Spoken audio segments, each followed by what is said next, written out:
Assalamualaikum warahmatullahi wabarakatuh. Perkenalkan, nama saya Salma Salsabila dengan NIM 2448201095.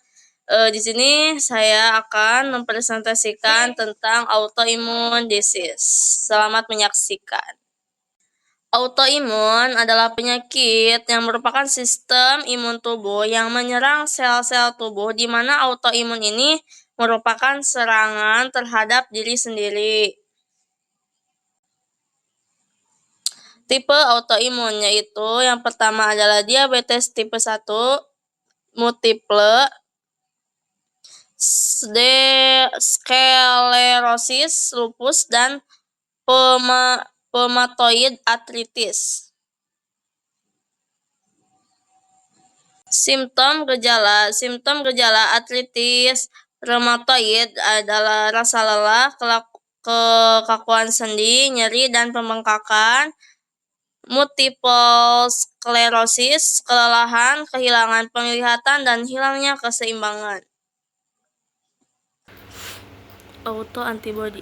Autoantibodi dapat dideteksi dalam bertahun-tahun sebelum timbulnya, namun tidak semua orang akan mengembangkan penyakit autoimun. Misalnya 10 hingga 45% orang masih antibodi antinuklear, tetapi tidak hanya mengembangkan penyakit autoimun, tetapi cabangnya, komponen genetik, dan lingkungannya yang menciptakan penyakit autoimun masih belum diketahui.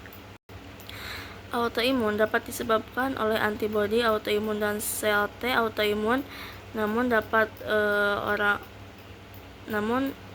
pada orang sehat, sistem imun tidak menyerang jaringan non-reaktivitas.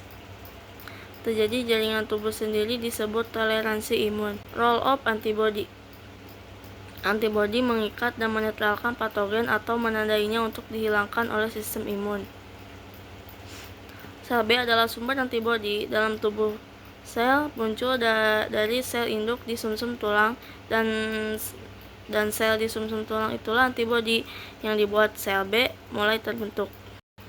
Tugas sel T membunuh mengenai peptida asing pada permukaan sel dan membunuh sel tersebut. Tugas sel T membantu mengidentifikasikan peptida asing dan membantu sel B membuat antibodi dengan sel T pembunuh, dan sel T membantu tubuh melawan infeksi baik di dalam maupun di luar. Aktivasi dari sel P dan sel T ada beberapa cara agar sel tersebut dapat diaktifkan. Beberapa di antaranya memiliki molekuler aktivasi, pengemas, dan penyebaran epitop. Bystander activation. Patogen mengaktifkan sel dendritik melalui reseptor pengenalan pola. Hanya sel dendritik yang aktif yang dapat memicu sel B dan sel T. Sel B dan sel T autoimun, dan virus aktivasi sel autoimun ini adalah aktivitas bystander. Reseptor sel B mampu mengikat dan memproses kompleks protein. Jika dapat menginternisasi kelompok protein yang menunjukkan ke sel T yang mengaktifkan sel B tidak perlu mencocokkan peptida yang sama dengan sel B selama peptida asli hadir dalam kompleks tersebut. Penyebaran autoantibodi ini juga dapat terjadi dalam bagian protein yang sama. Penyumbang lain mungkin dalam perkembangan penyakit autoimun adalah persistensi virus pada beberapa orang. Beberapa virus bertahan di dalam sel dan sistem imun tidak menghilangkan aktivitas sistem imun yang konstan. Ini memungkinkan lebih banyak kesempatan sepanjang hidup seseorang untuk mengaktifkan sel T atau sel B reaktif.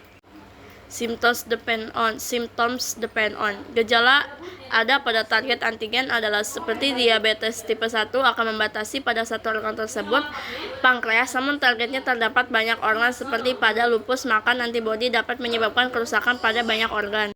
Terapi autoimun untuk saat ini hanya mengontrol gejala, bukan menyembuhkan. Autoimun tergantung pada target antigen yang diserang. Jika targetnya hanya satu organ, jadi untuk saat ini belum ada obat penyembuhan. Terapi fokus pada mengurangi gejala dan peradangan imunosupresan, steroid, NSAID. Terima kasih. Mohon maaf apabila ada kesalahan. Wabillahi taufiq wal hidayah. Wassalamualaikum warahmatullahi wabarakatuh.